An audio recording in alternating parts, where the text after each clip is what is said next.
Alright, I just wanted to take a brief moment to go over some drones. This is not really a request, but it was kind of a part of a conversation which incited me to go ahead and create a little something to help people out. And, excuse me, let's begin. So, I already have 5 drones, I stand corrected here, already set up, and I chose a Discus here in the back because it's a really common drone, it's a starting drone. And we'll start with this one and then I'll move on to one of the assault drones, but this will be most likely the one that everyone starts off with. Alright, so using the drones, it's kind of like carrying an extra set of armor that gives you bonus attributes, if you want to look at it that way.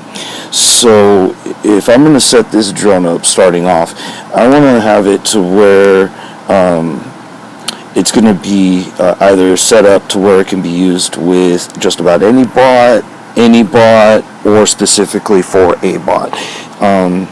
Honestly, I like to set them up to where it can be used with multiple bots because of my specific play style.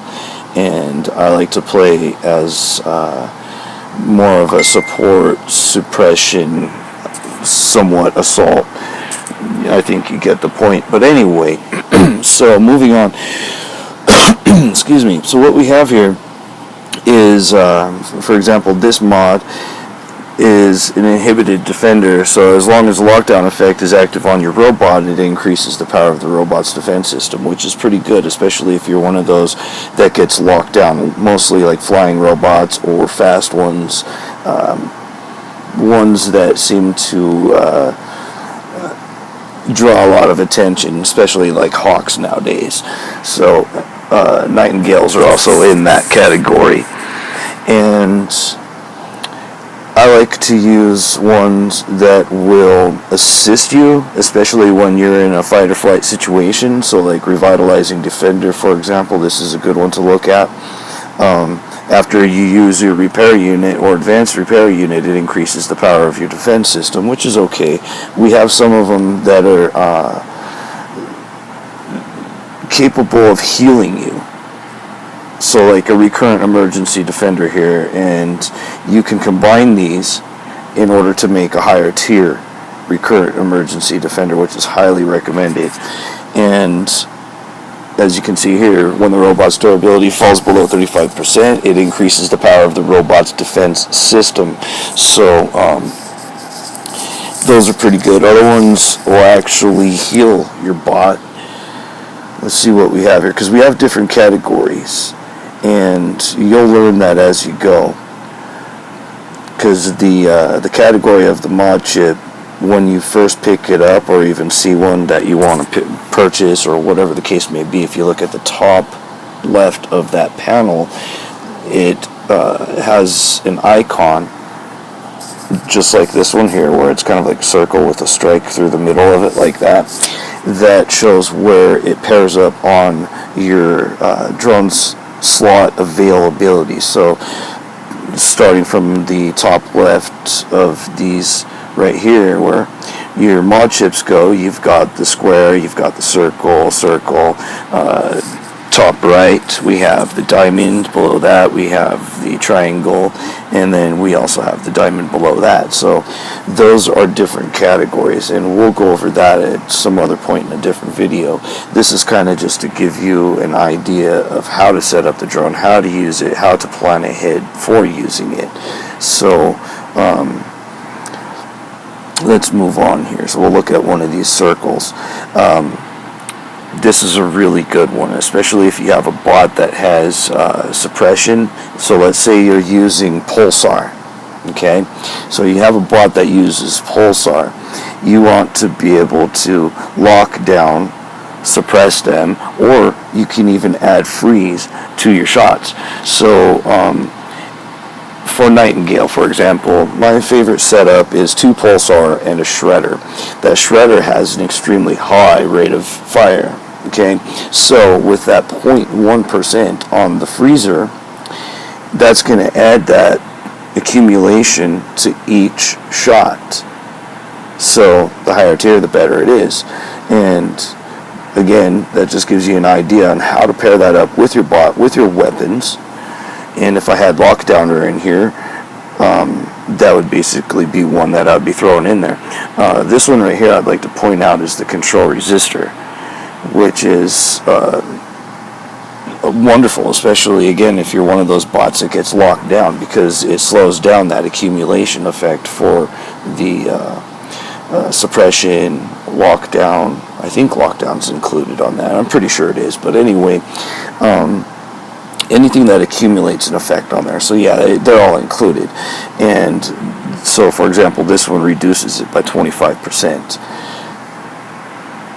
All right, so moving on, we'll. Oh, here we go. Acid spray. Before we go into the next one, that's another good one. Adds DOT, damage over time.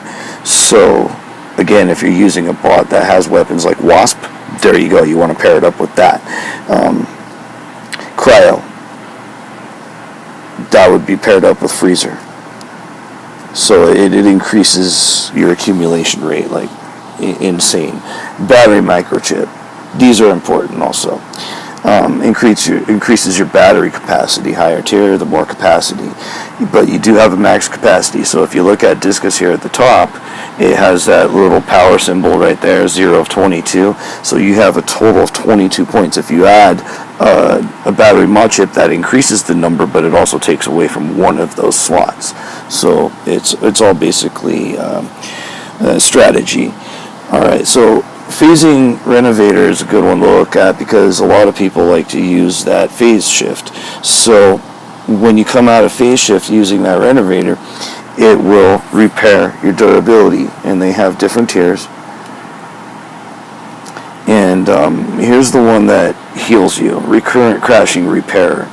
If your bot receives more than 100,000 points of damage within 3 seconds, it repairs a portion of the durability immediately. So that means it uses its own repair kit, and then you can use yours on top of it. So that is really beneficial, especially, again, if you're a flying bot and they're hitting you with shots, and let's say you got last stand or something like that, brings you down to last stand, you're about to land right behind something because you needed cover immediately. That'll buy you some extra time before you actually get smoked. Very, very useful. And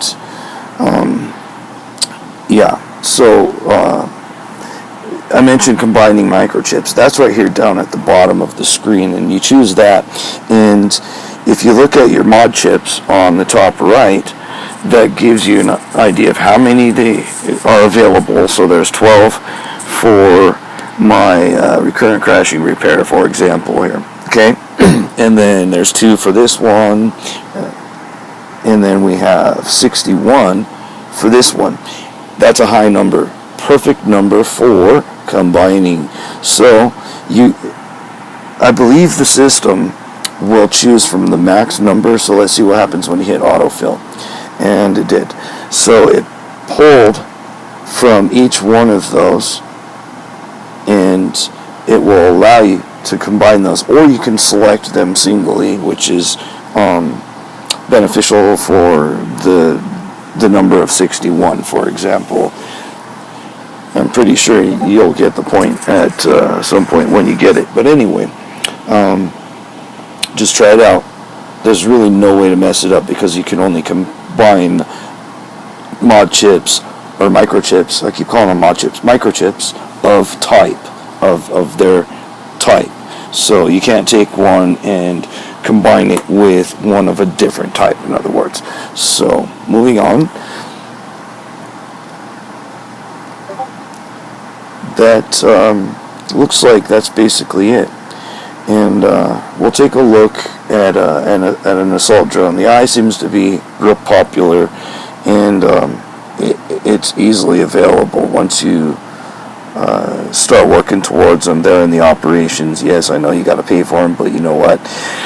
The company has produced a game, gives it to you for free, and then makes their money off of micro purchases. This is how they're able to feed themselves, their wives, their children, have water, electricity, and all the necessities of life that keeps you going day to day. And unfortunately, some people don't get that. We'll save that for another rant. But moving on here, a assault drones, in my opinion, are amazing because of one particular reason that I learned using my Nightingale.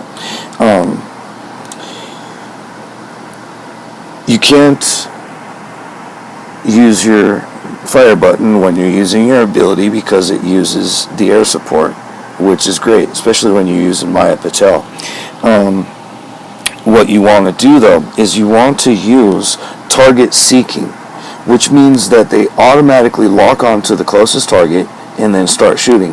When you're in the battlefield, this can be kind of a nuisance because if you're hiding and you're trying to hide, it will start shooting at them, so you have to be prepared for that. The only ones that don't do that are the imitating. So that means that when you shoot, the drone will shoot. So you're kind of controlling its fire. Different bots, different situations. That's kind of the way I look at it. There's really no reason to get in depth on it because once you understand the gist of it, it's pretty simple to follow. And so Nightingale, target seeking, minigun shooter. That's the choice. High rate of fire, and if you have mod chips like Lockdowner, which is what I like to use with my Nightingale because of my weapon choice, that's in my opinion, the only way to go. You don't want to use rocket because of its slow rate of fire. You want something that gives you some massive accumulation in a quick punch, so that way you can get out of the way, use your ability, whatever you need to do to dip out of there. So here's our Lockdowner, and I really need to do the research and find out if I'm wasting my time stacking these because I do have two of them in here. I'll do some research and then we'll touch that subject later on down the road. But it's kind of the same concept as a drone, except for what you're dealing with is an assault. So it works on the same principles. Really nothing to go over here. And if there's any sort of confusion, just let me know.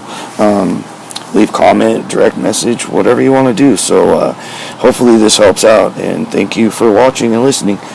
Take care.